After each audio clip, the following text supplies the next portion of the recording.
Welcome everyone. Thank you for joining us. I'm Denise Stegall. I am the CEO and curator of Living Healthy List and the host of the Wonder Series. Now, the Wonder Series is a monthly forum where we encourage you, our audience, our readers, our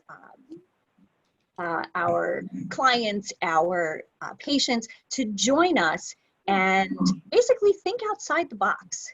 The Wonder Series is a safe space where you can ask questions and get the support that you need to live that happy, healthy lifestyle that you are looking for. So today's topic, it is May, and May is Women's Health Month. So our topic today is, I wonder what it is about women's health that I need to know that no one's ever told me. So I'm really excited. I have three experts with us today who are going to talk a little bit on a couple of different topics, actually quite a few different topics when it comes to women's health. And I will ask each of them to just to introduce themselves and tell us where they are and where they are located. Dr. Jessica Heyman, if you would start for us, please. Hi there. Yeah, my name is Jessica Heyman. I'm a naturopathic doctor in the state of Arizona. I live in Sedona. I have a private practice, and I've been practicing for about 10 years. And I focus on preventative medicine and chronic disease. I try to really find the root cause of the issues in all of my patients. It's not about masking symptoms. It's trying to uncover what's really going on biochemically and in their environment to really seek out what these patients actually need. And I love what I do. I love my patients, and I love living where I live. It's a great place for our medicine. And you're in Sedona, right? Yes. Oh, so beautiful. So beautiful. Thank you for that. Lorraine, I'm going to go to you, please. Lorraine Miano, if you would tell us a little bit about yourself and what you do. Sure. I am a holistic health and hormone coach, and I focus on menopausal, perimenopausal, and menopausal women. I want them to know that there is life after menopause and that they can live a magical life with the right lifestyle choices, the right positive mindset. I am one of those postmenopausal women. I'll be 62 in 5 days. So I know what it's like to have gone through perimenopause, reached menopause, and now am living a good life. I also wrote a book, The Magic of Menopause, a holistic guide to get your happy back. So I help more women with that. And I use resources on my website, self-guided programs, different blog posts about menopause, and different resources that women can get on my website. Awesome, thank you. And they can also find some of those things on Living Healthy List because you are one of our amazing experts. Let's see, where are you, Stacy? My thing moved around. Miss Stacy LaQuire, Dr. Stacy LaQuire, if you tell us a little bit about you, please. Oh, we can't hear you. Hold on.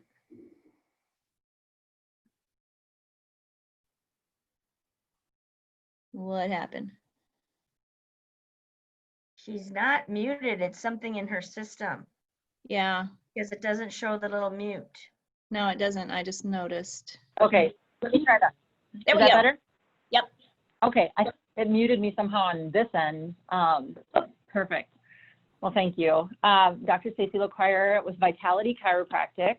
We are in Rochester, Minnesota, and we are a family wellness practice. However, you know, women's health is near and dear. Who is it not of us women? As we, you know, kind of go through life and with the many things we juggle, it becomes a priority. So a lot of times they say you learn by working on yourself, and that's certainly true for myself. And so, yeah, we're a family practice. We see kiddos, we see pregnant moms, and we certainly, I think this might be the case in most chiropractic offices, we see more women than men. So here I am, contributing what I can. I'm glad I'll be on to learn from the others who I'm very excited to hear what you guys have to say. So I hope I'm going last. But I'm really thankful, Denise. Thanks for inviting me. Thank you. No, actually, Stace, I have you going first. But if you'd like to flip-flop, we can certainly do that. Well, you know, it doesn't matter. I can do that too. I just know they're probably going to cover a lot of the things that I might touch on, but I'll stick to, I'll just ease around those edges, and they can correct me if I'm misspoken on anything. But sounds good. Well, first, before I have you start with your 10-minute piece, I'd like to welcome everybody who is here with us live. Thank you for taking the time for joining us. Anytime you have a question, you can raise your hand, you can type it in the chat. Typically how we do this is we'll have each expert give their kind of 10-minute presentation, but we do want this to be a conversation. We will have Q&A time after each speaker, and then of course, at the end there should be some time. But if you have questions, certainly let us know, like I said, by raising your hand, type it into the group chat, and we can have a great conversation and learn from one another. What I found with so many of these Wonder Series is our audience has questions, but they also have great insight as well. So please, we welcome your insight as well. So Dr. Stacy LaQuire, if you would, let's talk a little bit about stress and movement and sleep. well, yeah, let's talk about that. Those are huge topics. And when you had, you know, I had this in the back of my mind, and when you texted me the other night, I was like, okay, I'll put some, you know, like now it has to come together in some way that makes sense. So hopefully I was able to do that, and I'll probably just run out of time is what'll happen, because it's a huge topic, right? I mean, that's all of it. And so one thing, you know, as chiropractors, we see our patients on a more regular basis than they might see their medical doctor, right? So we get to see them over time, and we get to see how things are changing. They have a lot of questions. So as much as, you know, the majority of my day is spent working physically with people, you know, I love when I get the opportunity to help people with some of those other challenges. And so, you know, when we do an intake, you know, some things that I can't ignore, and that's, you know, part of staying in your lane sometimes is, hey, just do what you're good at. But you can't ignore when people aren't sleeping. You know, if they have terrible gut health issues going on, it's something that's going to inhibit their getting well with your care. So we have to address some of those things to some degree. And, you know, I would love it. I would love having more health coaches and more functional medicine practitioners right in town here, because a lot of times that is really, to dive deep, what people need.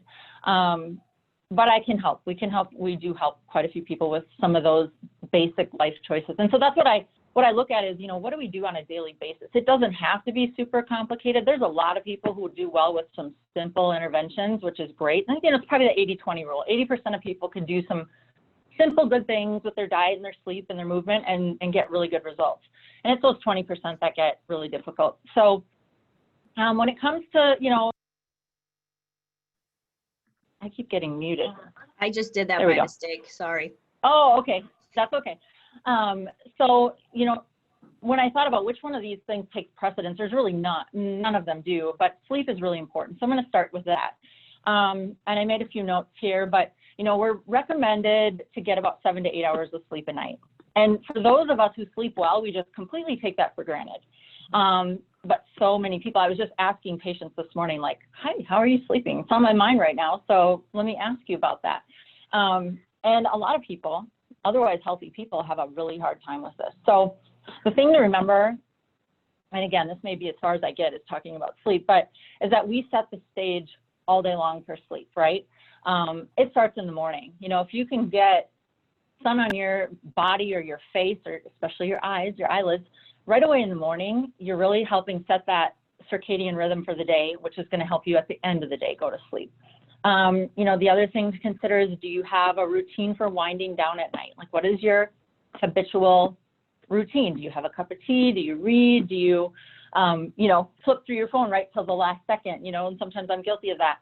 And, you know, but that can really affect our sleep, that blue light that we get from screens. So that's another thing to just be aware of. And I think a lot of people know that, hey, this screen blue light is not good for my sleep pattern. But if you don't know that, that's a really good place to start, is just cutting that screen time out in the evenings.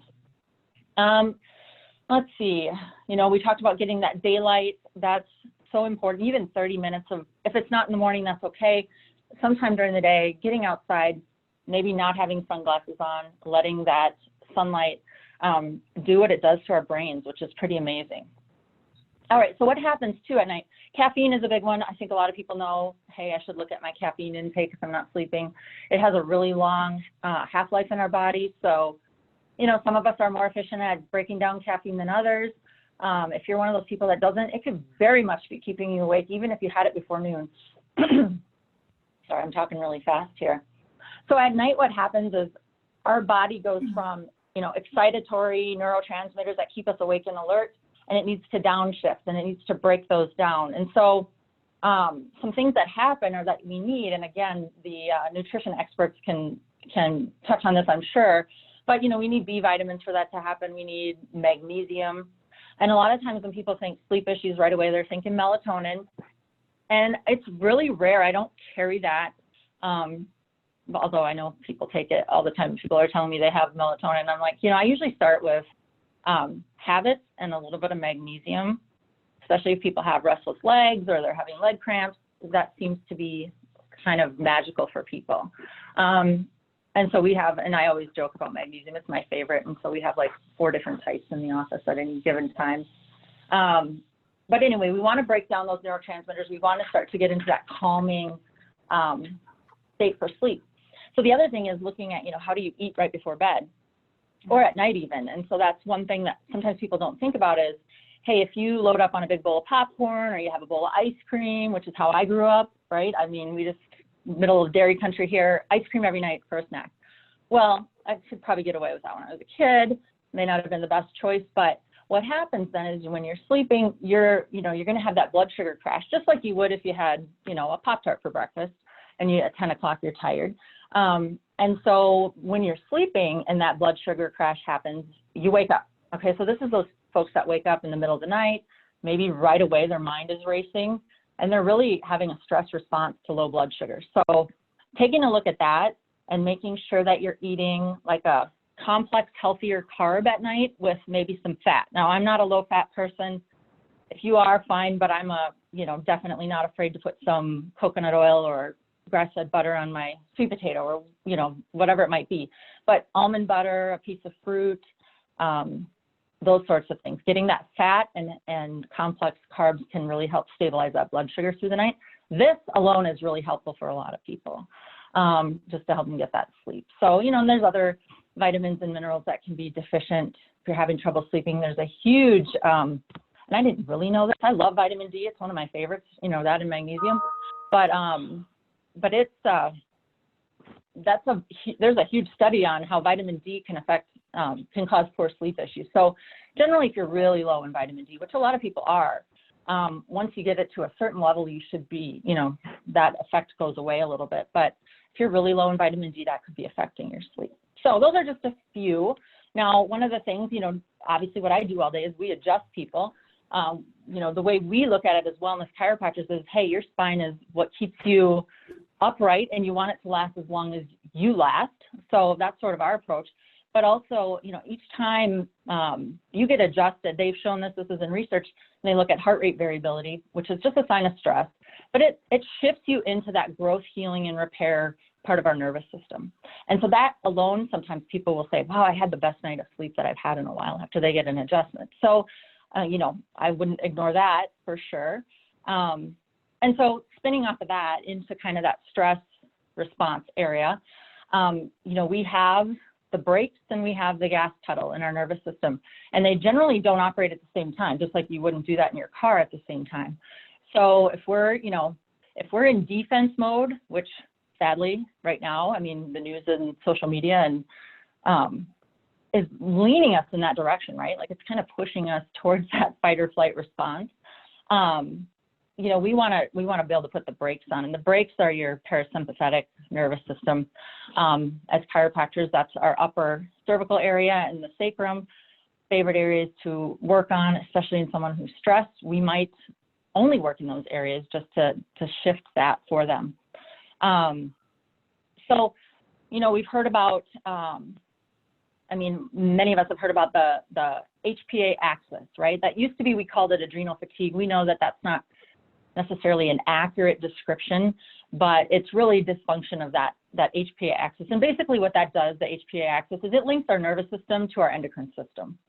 And so I'm not going to get into we'll be talking all day about that, but all the details of that. But it's basically how we can take a problem like stress and have it affect hormones, right? Or we can have it affect, hunger and digestion, and all these things that are really complex in the body with our hormones can be affected by our nervous system saying, oh my gosh, I'm stressed right now.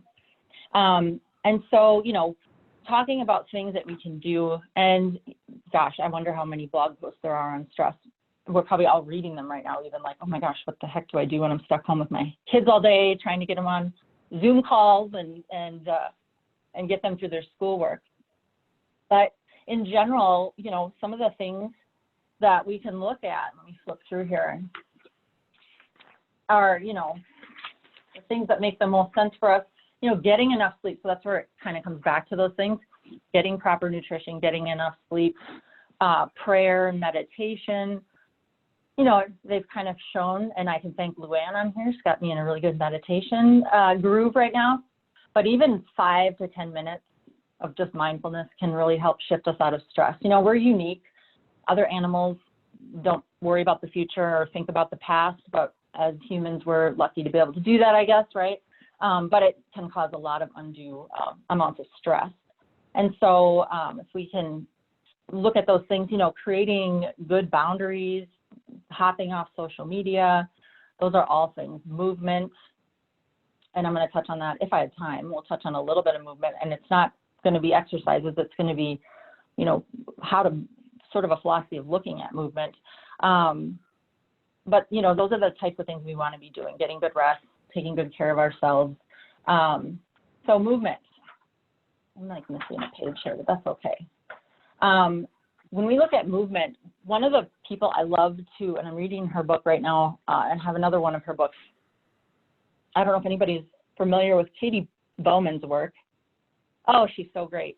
But anyway, she talks about how if we were to look at our movement patterns in our culture from the perspective, like, what if we didn't have our modern appliances? What if we didn't have all of our conveniences? Because exercising is great, but that's what we tend to do, is we tend to be sedentary, and then we go and we like hit it hard for 30 to 60 minutes a day, right? And that's not really how we're supposed to do it, right? In fact, sometimes over-exercise can really put you in a stress state too. So you got to take a look at that. If you're really stressed, a nice walk might be the best thing for you. But if we didn't have all of those conveniences, what would we be doing? We'd be walking more. We'd probably be hauling water. We'd be carrying our kids, maybe even on our back. We'd be sitting on the ground. So we'd be getting up and down multiple times a day, which creates a sense of balance and also lower body strength. So, I challenge people just to kind of look around and say, hey, what am I not doing because I have a stove and I have, running water and I have, all these soft, cushy couches in my house, which aren't really doing us a whole lot of favors. So, so those are the sorts of things, walking, moving, bending, lifting. She talks about how, we underuse and overuse, especially our upper body, meaning we don't do enough stuff with both arms, pulling, lifting, hauling ourselves up, but we do a lot of stuff with one hand. Or, maybe we use this hand so we carry everything on our left side because we're right-handed. So we create all these imbalances. So movement is, for me, is looking at ways to add movement into your everyday routine. And, back to the sitting on the floor, just, try it. If we don't do it, you eventually can't do it. That's what I found. And I tell patients that too, try to get into a deep squat. You don't have to start with, a full squat, but if you stop doing that, you're eventually not gonna be able to do it at all. And that's like such an important position for our physiology that we kind of have lost. So I don't want to keep going over my time. Where am I at, Denise? I'm going to cut you off in a second. I just wanted to have you finish this. Okay, well, the last thing I would say too is a real quick breathing technique for stress. I'll just share that because what we want to do is fire up that vagus nerve, and things that do that are like humming, gargling. If you want to walk around gargling, that's a great, thing to do. But socializing, getting out in nature, those are things that naturally take our body into that rest, digest part of our nervous system. But also I like to teach people how to do just a 3-6 breathing pattern or 4-8. It's basically doubling your exhale. So you breathe in, a count of 3, you pause, and then you let that breath out for a count of 6. Or depending on your breath cycle, it could be 4 breathing in and 8 breathing out. But basically you're doubling that exhale, and that also really shifts you into that growth, healing, repair. And that's ultimately, you know, as a generalist here, and I'm sure everybody's gonna be very specific, but as a generalist, that is like, you know, those are some of the really important things that we can do every day just to calm the nervous system down. Mhm. I love it. And when you and I were talking the other day and you said these 3 topics, for me, they all go together. The sleep, the movement, and the stress. You know, if we're stressed out, we're not sleeping well. If we're not sleeping well, we're too tired to move. And it's interesting. I just got Katie Bowman's book in the mail yesterday. Another one of our experts on Living Healthy List, Tracy Sider, she actually has worked with Katie. So I'm quite intrigued. Oh, amazing. I'm in a place, you know, at my age where I'm kind of going, okay, everyone says that at however old I am, 49, that I'm supposed to be exercising differently and moving differently. So even as someone who is, you know, well-versed in health and wellness, this is even a new place for me. So it's really exciting to connect with Tracy and to Katie Bowman. So I'm excited that you mentioned that. Yeah. Yeah, great. Does anybody have questions? Because I know I had one, but I want anyone who has a question or a comment to please add.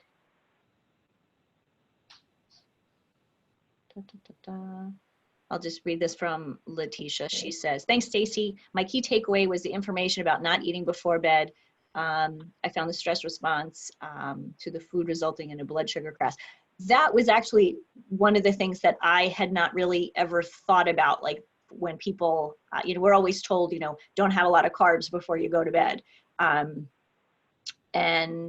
that's just something I've, you know, in health and wellness, I've always been told and done the research. You know, we know it's sugar, but I never really thought it would be something that would wake people up in the middle of the night. But it actually, once you said that, it makes a lot of sense. Yeah, so many people. Well, and the thing about, you could have protein before bed, but protein kind of drives that more excitatory pattern too. So, you know, having a steak before you go to bed, we all know that probably doesn't help us sleep very well. So it is, you know, the healthy carbs are kind of the key, and maybe not too many, and people probably have to experiment with that individually. Yeah, probably not the ice cream or the popcorn, like you said. Yeah, okay. Right. All the good stuff. Thanks, Stacy. Let us move on a little bit. So we're going to go from sleeping and moving, and we did actually, Stacy did touch on a little bit about food, but we're going to move on to some other types of questions about women's health that I know these were things I still have a million questions because I'm going through menopause at this stage in my life. I've been perimenopausal for 11 years. That's been fun. But but in the beginning, I really struggled to find answers. And actually anyone who would even open the door and say, oh, this is what's happening. This is what could, you know, this is normal.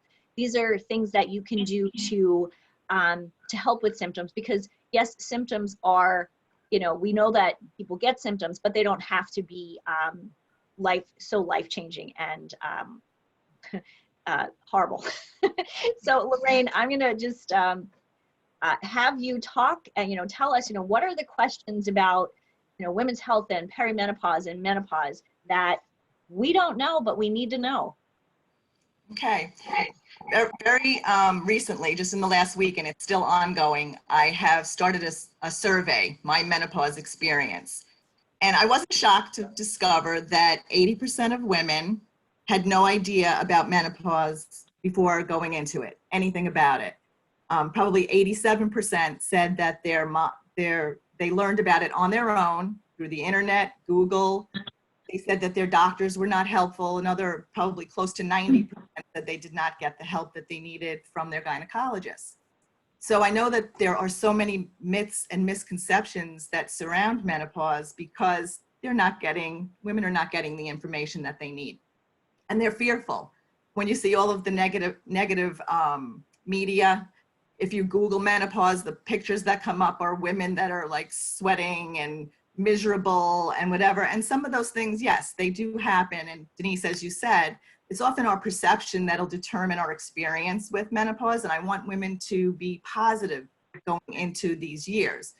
Menopause is actually one day. It's the 12-month anniversary of when your menses cease. Before that, you're perimenopausal, and after that date, you are postmenopausal. And during all of that time, hormones are fluctuating.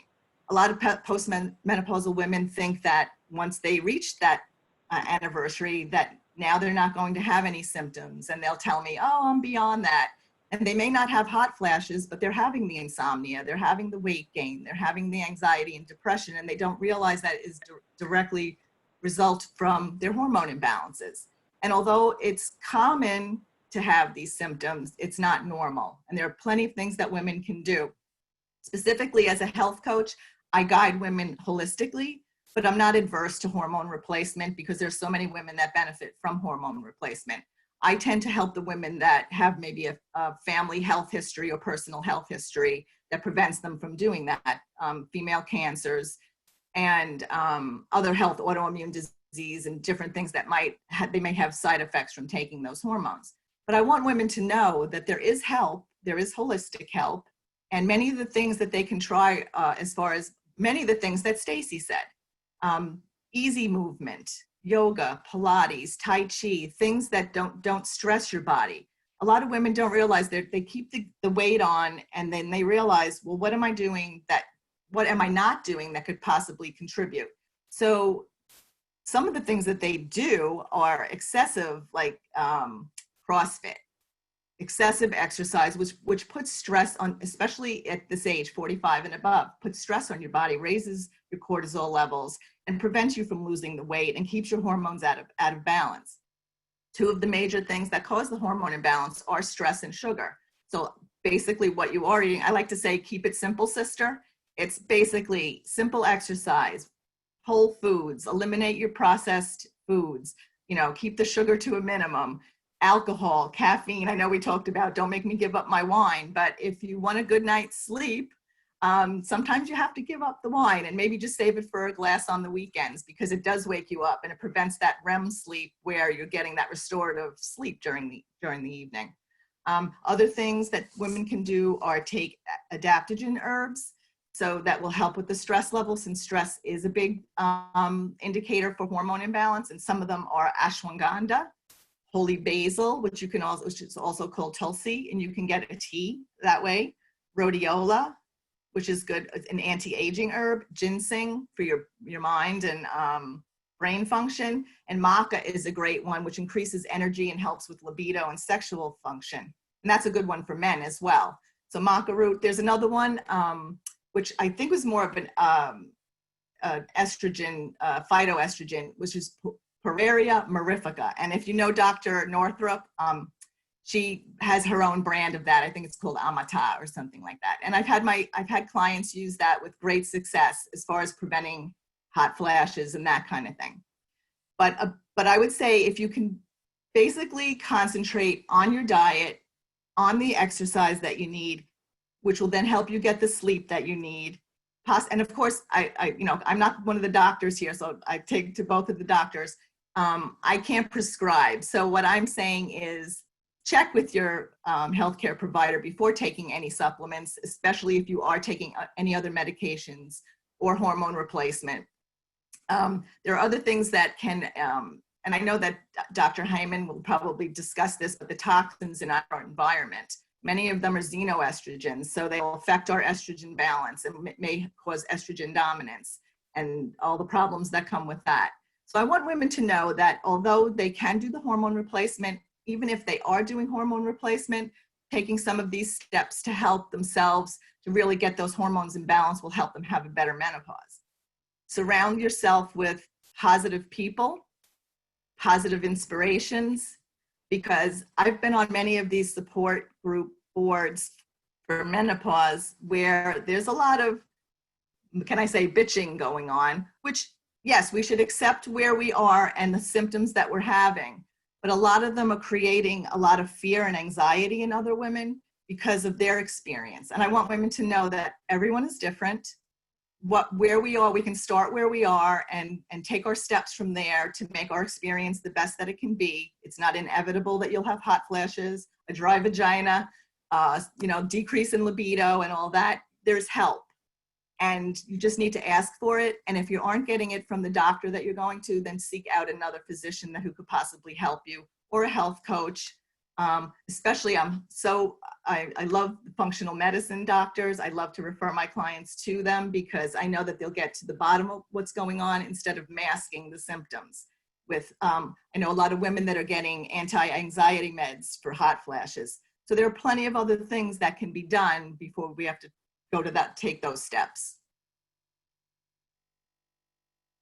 Yeah, it's definitely perception is a big part of it. And like I mentioned earlier, I started with hot flashes at the age of 37.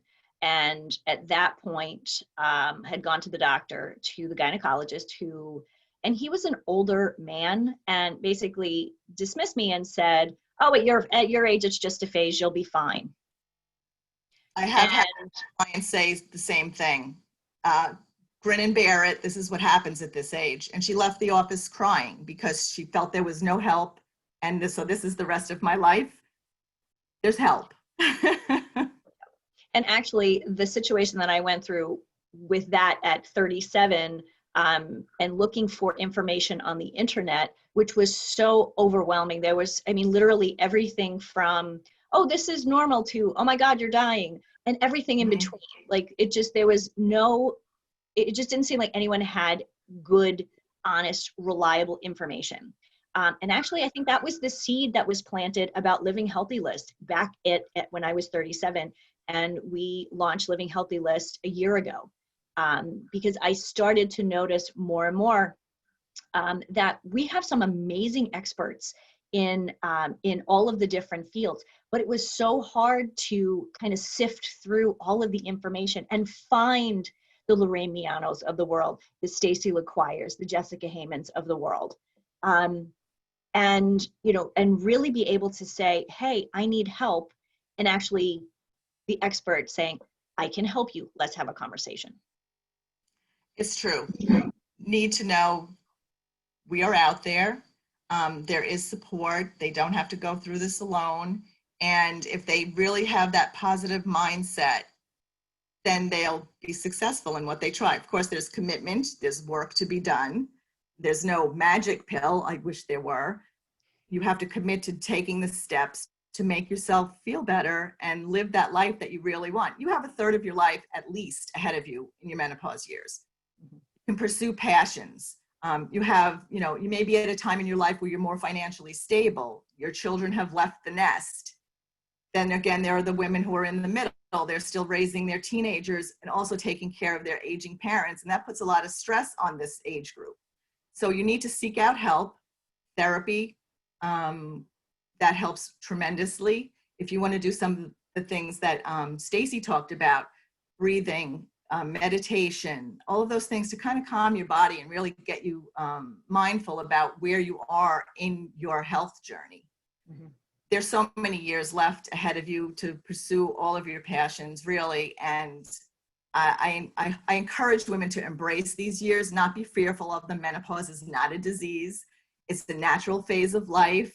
I call it, it's time for the second talk, right? Puberty was the first talk. This is the second talk. And it's kind of like you're going through that whole hormone craziness again. So embrace it, make it a magical life. Mm-hmm. You made a good point when you talk about stress. Stress affects every aspect of our lives. And, whether we believe that or not, the stress, menopause, the symptoms causes stress, and you have stress with other things, and it really can just, build on to itself. And so I think you're right. When it comes to, your overall health, obviously menopause is something that you're dealing with, but it really is that your overall health really can dictate, how you manage menopause. Mm-hmm. And I think that's actually, that's kind of a good phrase, how to manage it, because we're all going to go through it. All of us here on the call are women. We're all going to go through it at some point. One way or another. Longer than others. Perimenopause can last up to 15 years. Yeah, I'm there. But I think it's really important because I know this was not a conversation that my mom and I had when I told her 12 years ago now. Is it really 12 years? I guess it would be. You know, that I started having these night sweats, and literally for 3 months I hadn't slept. She's like, "Oh, you got to go to your doctor. Something's wrong." And that's really how the conversation started. You know, was something was wrong. This is bad. Oh my God. And looking back, had we actually had more of a conversation, and this is, I should have asked her, what did you go through? How did it work for you? And I think as women, especially in this day and age, you know, we say everything on social media, anything that comes to our mind, yet these are questions that we really need to know the answers to, and we're afraid to ask. So I would say, ladies, ask the questions. Thanks, Lorraine. Anybody have anything to add or question? Mary Jane, let me unmute you, Okay, please. thank you. Hi, I am a patient of Dr. Heyman's, who I consider a healer as much as a doctor. But just to kind of throw in what happened for me, I hit my last period at 50 and started out not so bad, kept getting worse. Turned out I got diagnosed with fibromyalgia. So my symptoms, I was not clear on what was menopause, what was fibromyalgia, what was chronic back pain. And so the journey, I'm 60, almost 66. So chiropractor helped, trying lots of things that you talked about helped, but then it just, anyway, Yeah. it's quite the journey, and hormone replacement, and what I've learned from Dr. Heyman, who will obviously share. And thank you for saying that too, because I know recently a client said that she was experiencing what she thought was perimenopause, but indeed had thyroid issues. Yeah. So it does pay to be sure your doctor is listening and, you know, expressing yourself and really doing the tests, the panels that they need to do for you, and pay attention, because some of them do mimic other things. Well, 15 years ago, there's a lot less willingness to, my doctor, you know, well, let me give you the name of a psychiatrist. That was Right. the answer. I eventually found a doctor. I was living in Illinois. I found a doctor who was an MD, but she explored everything. And so she got me recognizing that I wasn't crazy and that, you know, it wasn't in my head.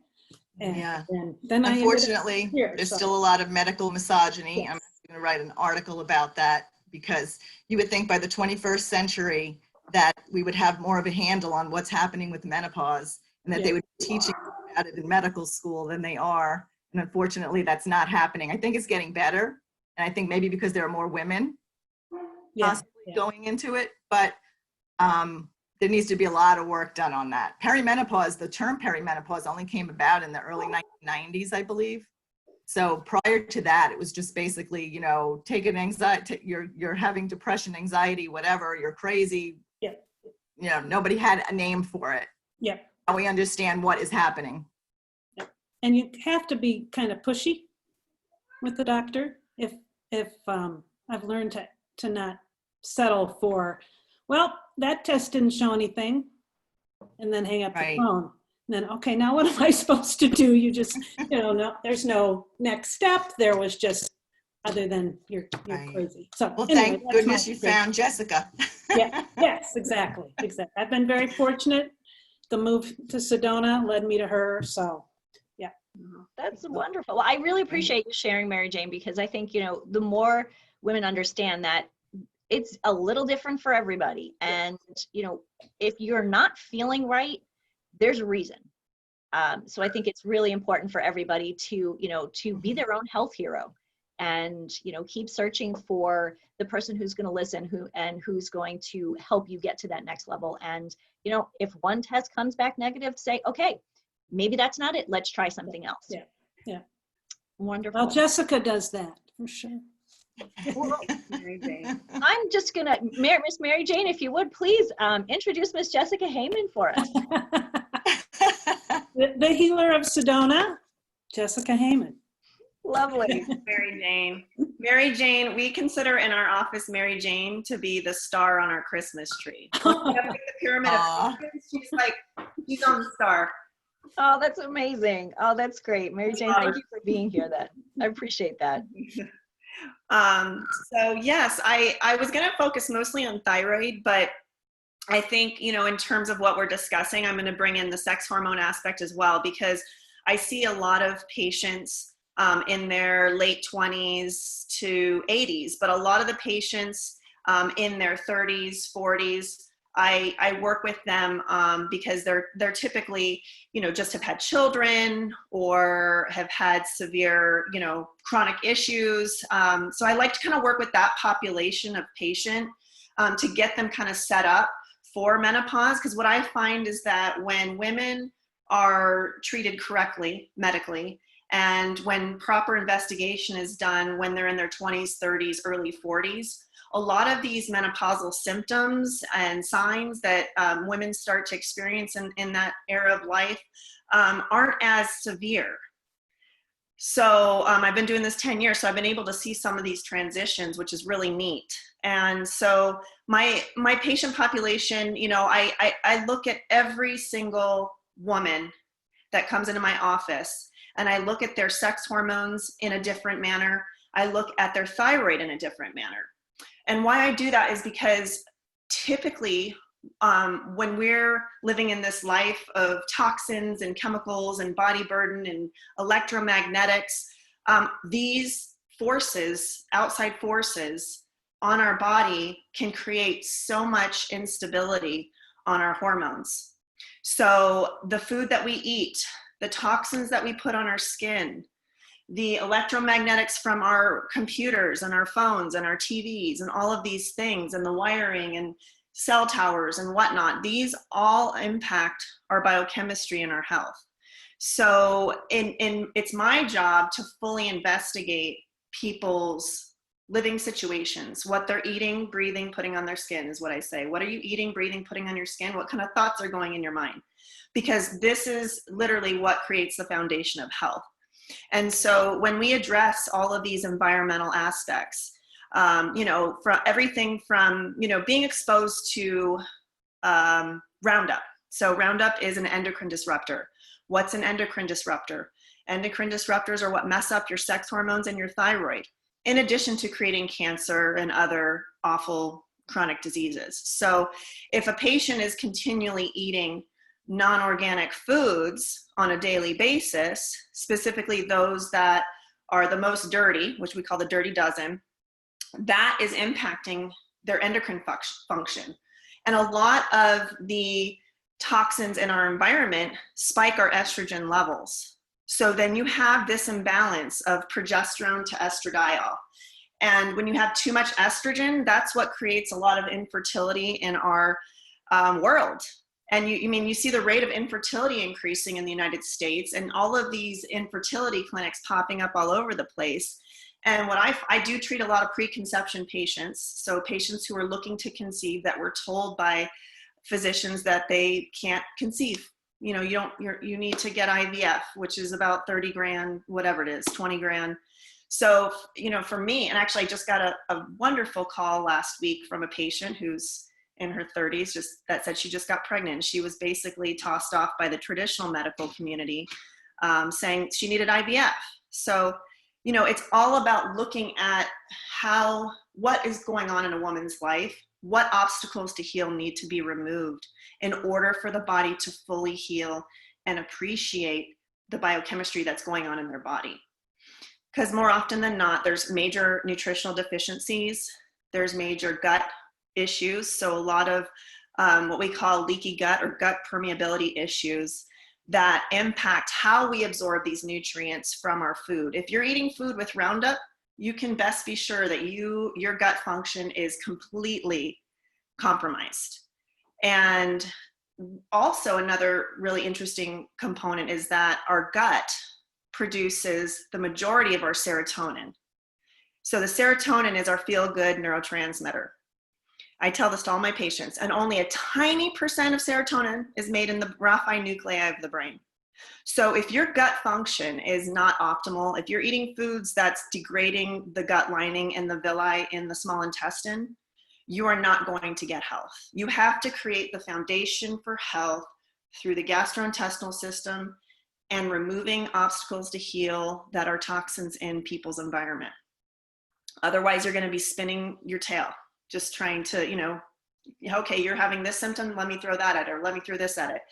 And I think even in our community, there's a lot of people that just, we practice what we call green allopathy. It's like, oh, well, you have a headache, here's some white willow bark, or you have this here, and they're giving you a natural therapeutic, but it's not getting to the root cause.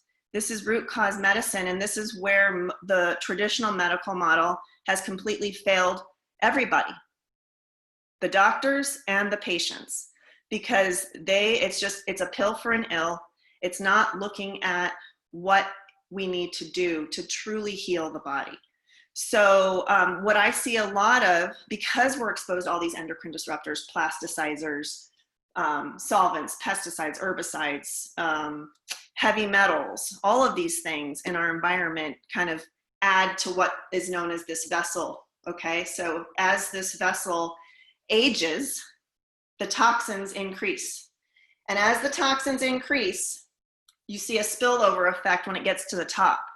And the spillover is when you start to see signs, symptoms, and disease processes. So in my world, that's autoimmunity, so thyroid autoimmunity, rheumatoid arthritis, hypothyroidism, hormone imbalances, sex hormone imbalances, so on and so forth. Chronic, fatigue syndrome, fibromyalgic pain. So it's really, what can we do to help these people empty their cup of toxins? And so, creating that environment in people's homes is so, so important. Even mold. A lot of people have mold in their home and they don't even know, and that could be creating issues. And believe it or not, in Arizona, we have a lot of mold problems in the old homes out here, which, we have to uncover. So there's a lot of, it's really just kind of like unraveling or peeling back the onion, right? Peeling back the layers of the onion to really get to what is at the center of that onion and what we need to do. So What I think is interesting, a conversation that I've had with my mother and some of her friends is, when you talk about thyroid, underactive, overactive thyroid, they have, and my mother's in her late 70s, and she's really of a mindset, oh, it's just something that happens to you as you get older. And maybe that's true, but now, Jessica, as you were just saying, it's probably because of all of this stuff that's just compound, all these toxins and heavy metals and all these things that she's been exposed to her entire life, just getting to a point where the body is breaking down. Mm-hmm. Yeah, so like if a toxin comes into your body through your skin, your breath, your mouth, whatever, a toxin is something that is not biochemically pertinent in your body. So if you look at the biochemistry map of our body, it would fit across an entire wall. And so if there is no biochemical pertinence to a toxin, it gets stored into soft tissue. So if it can't fit into any of your biochemistry when it's in your circulation, it gets stored into fat cells, the brain, the bone, soft tissue organs. So, those over time, the storage, the body burden, as we call it, gets greater and greater and greater. So that, becomes a problem. That becomes a real problem. And we, in our clinic, what we do, one of the easiest ways that people can start liberating their body burden of toxicity through their fat cells is through like a far infrared sauna therapy. So saunas, far infrared in particular, because that can help create what's called lipolysis, which is the breakdown of fat cells of that adipose tissue. Because most all these toxins are what is known as lipophilic. They're attracted to fat cells. So with the sauna, it increases the circulatory system and the lymphatics in conjunction with breaking down the fat cells and bringing them into the circulation. And then with a lot of our patients, we give them liver support. We have, to help kind of weekly bind those toxins so you can excrete them. But, bowel movement is key. And what Dr. Stacy was saying as far as magnesium is one of the most important nutrients, and having a good chelate with the magnesium that you have. So a good, like magnesium glycinate or magnesium bisglycinate or magnesium L-threonate. These are all great magnesium chelates that really do kind of fit into the biochemistry well and get absorbed well. So making sure the bowels are working well is key. So if a patient is constipated, if they're only having a bowel movement every 2 to 3 days, you're going to just be increasing toxic burden if you put them in a sauna. So they have to be eliminating 1 to 2 to 3 times a day in order to really get those toxins out through the bowels. So I think it's an interesting concept because it's something that we have to be so mindful of. And I know we talk mindfulness every now and then, because how do you get rid of all of these things that are in the environment and, in the supermarket and in the food supply? I'm in the Midwest, Dr. Stacy's in the Midwest, Letitia and Sandy were all in the Midwest. Right down the road, we kind of live in cow country. And we know, at some point in the season, we see the planes flying over, spraying everything. So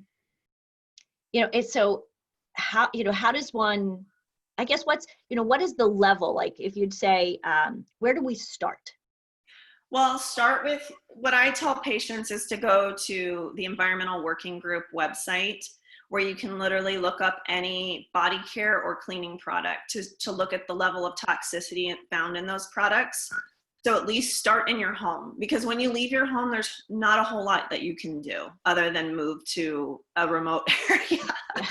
So what I suggest is patients look in their home, look at their cleaning products, their body care, making sure they're eliminating all that stuff and using things that aren't going to impact their body burden in a way that would just keep adding to that level of toxicity. We know that a lot of these cleaning products, with this whole pandemic thing, we're going to rub ourselves in bleach and Lysol, which is probably the most toxic stuff you can put in your body. Like let's degrade our thyroid hormone with the Clorox and, all of these toxins that they're recommending.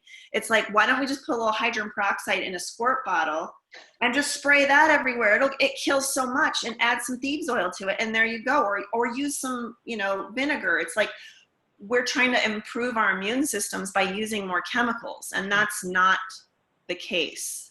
That is not the case. That's not helpful. So anyways, yeah, I would say start with your home, and the air quality in your home is imperative. So making sure that you're not breathing in mycotoxins from mold, looking at, your roof, looking at the walls, looking at, the kitchen, bathrooms, all of these areas where there's wet areas that could potentially be, you have these small leaks, or even in the tile in your bathroom. If you notice mold or mildew growing behind it, that most often than not, if you pull that tile off, there'll probably be mold behind there. So you have to be an investigator in your own home and clean your air ducts. Most people don't do this. You should be cleaning your air ducts at least every 2 years to get all of those particulates out of the ductwork so that you can be breathing in clean air. You can take it a step further with like a HEPA filter or an ultraviolet light filter that you can actually put onto your HVAC unit. The ultraviolet light ones, they're about $1,000 that you can stick on there that will filter all of the air through, put it through an ultraviolet source to kill all the microbes and such and the dust particles. So there's different things you can do. They have the plug-in units for, HEPA filters. But really, it's the air you're breathing and the water you're drinking as well. So if you're drinking tap water, please stop because it's fluoridated and chlorinated, and that impacts your thyroid hormone. So if you look at the periodic table of elements, the halogen family of elements, so where iodine gets kind of fits into how we make thyroid hormone, that is replaced with chlorine and fluorine if you're drinking chlorinated and fluorinated water and using fluorinated toothpaste and such. So you're impacting your own innate thyroid function if you're putting these things into your body. So making sure you're drinking clean water is huge, and you can do like a reverse osmosis system under your kitchen sink. You should probably remineralize it with some sort of minerals to help balance out the pH. But that to start is a good, that's kind of like a good jumping off point in order to kind of take care of your home. Yeah, and actually, I've done a lot of the things that you've said. The water and the air are two of the big ones. When I first moved to Minnesota 18 years ago, truly for the first year, I had a headache every single day that got to the point where I thought, I had a migraine. And went to the doctor. They sent me to the neurologist, knocked on my knees, knocked on my elbows, wanted to give me an antidepressant for my headaches. And I went, what? And as I started to do some research, it turns out that I'm allergic to everything that grows here. Because I'm not from here, so my body, it was new to my body. So I made sure that I did research on one of the better air purifiers and water systems. And it's amazing how, at this point, I don't think about it because I've taken care of it. When I go away, which of course I haven't in the last 8 weeks, I can tell a difference within 2 days. I feel different. So the change in your air and the change in your water in your home, I know personally really does make a huge benefit. It's a real benefit. So I appreciate that. We are running into the last few minutes of our time here. So just wanted to kind of regroup. For each of the experts, if you would, when you get a second, type in your information in the group chat. I will put this program will be on Facebook, and each of you will be able to share it with your audience. So just really want to make sure that we have everybody's contact information. In the last 2 minutes, anybody who has questions, who has comments, anything to add? I'm unmuting everybody. Okay. That was fantastic. I mean, both of you, I got so much out of that. I'm curious, Dr. Heyman, do you do a lot of hormone testing? I mean, I would guess you probably have some way to be assessing that. Yes. So, as far as sex hormone. Yes. So if they have insurance, we try to run it through their insurance and do blood testing. And I check progesterone to estradiol ratios, free and total testosterone, DHEAS. For thyroid, I check all of the thyroid antibodies, free T3, reverse T3, TSH, and free T4. I try to do through the insurance as much as possible. If we're going to do non-insurance types of testing, my favorite is urine testing for sex hormones. I specifically like Dutch urine hormone test kits because it looks at the active hormones and in conjunction with the metabolites to see how patients are actually excreting. So I try to do my best with blood, and I can usually do really well with that. Estrogens aren't so great, estradiol with blood, in terms of accuracy, but we make do. I mean, when we run progesterone to estradiol ratios, that gives us at least a good baseline kind of foundation for, what we're looking at. Awesome. Thank you. Yeah, there's so many out there. It's hard to know. Yeah. The Dutch urine hormone, that's a great one. Yeah, I've heard a lot of people recommend that. I didn't know if it was comparable to like a blood spot, like a capillary. And then some people love saliva testing, like a long panel, like a month-long panel. So I was curious what you like. Yeah. Typically I try to run as much through insurance and just do regular blood through LabCorp, NorQuest. Sure.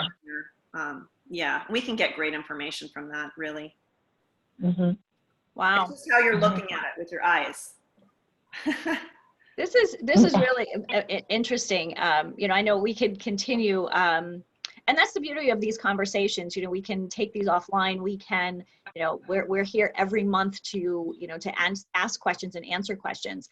And that really is, I think, the beauty of what we're doing with Living Healthy List is really we're a place for mostly women and a few smart men to, you know, to get the answers to their questions from people that are trustworthy, who are experts, who really are trying to do the right thing to help their patients and their clients.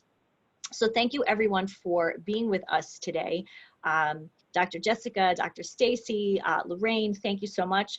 To those of our audience, thank you ladies for being here live with us. This is a monthly forum, the Wonder Series. We are here every second Tuesday of the month at 11 a.m. Central Standard Time. Next month, June, is Men's Health Month. So we're going from Women's Health Month to Men's Health Month. And I think this is going to be really an interesting conversation because we're always, as always, thinking outside the box. I've got some interesting new experts to connect with. So we will be here next month. I think it is June the 9th. So please join us again for the Wonder Series, where we ask you to think outside the box and ask the questions that you need answered to live that happy, healthy lifestyle that you are looking for. Thank you, everyone. Thanks for having me. Thank you. Thank you. Thank you so much. Thank you. Bye-bye. Bye.